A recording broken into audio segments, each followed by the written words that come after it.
Remember to protect yourself when sharing others' content. I wish I could tell you that you can flat out recycle everybody's content without any legal problems. Of course, if I were to say that to you, I would be lying. I would be putting you in harm's way. Don't do that. If you're going to be curating tried and proven viral content, you have to protect yourself legally. How do you do this? The power of CTTO. What does CTTO stand for? It stands for credit to the owner.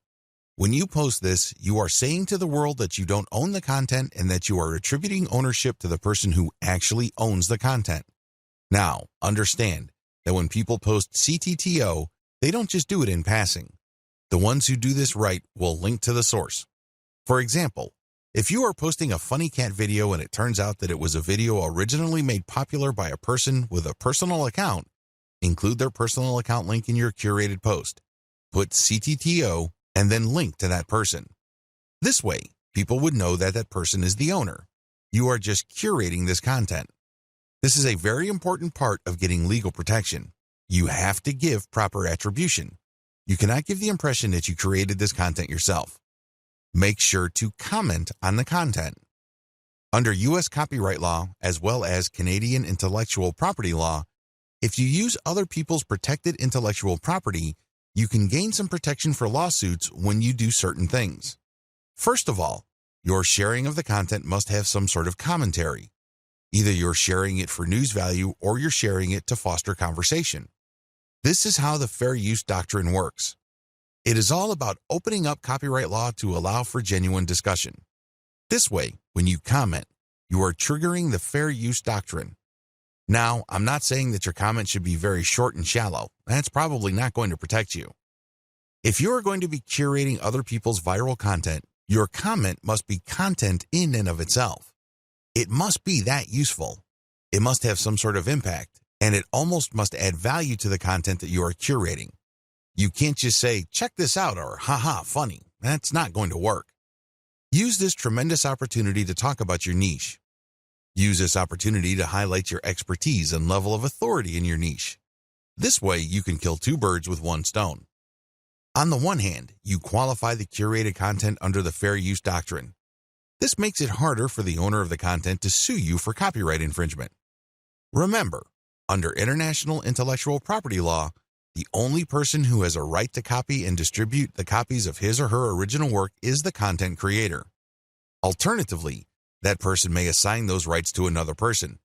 Those are the only people who have legal rights under copyright law. The fair use doctrine makes certain exceptions in certain contexts regarding that protection.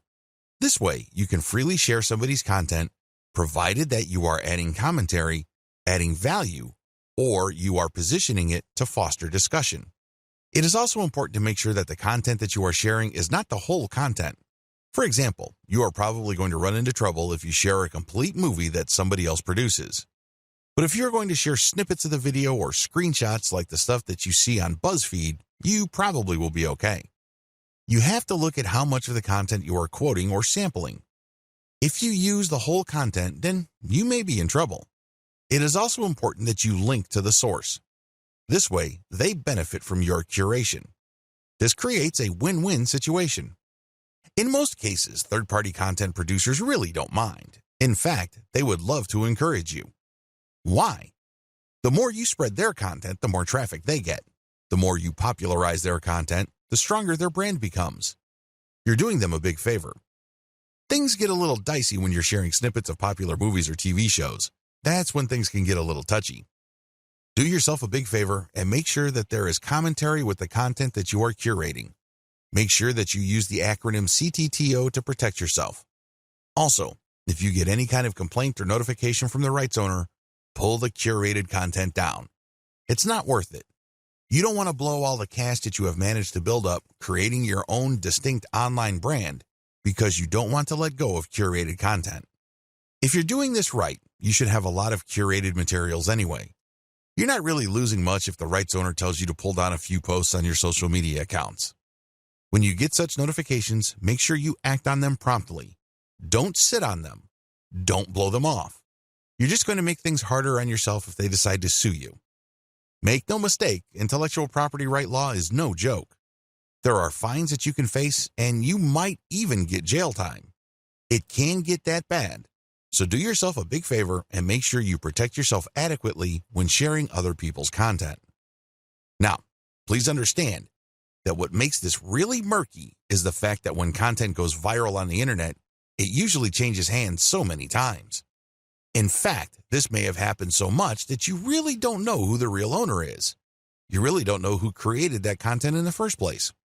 Do yourself a big favor and make sure that you follow the rules above and you are very responsive to take down notices or notifications.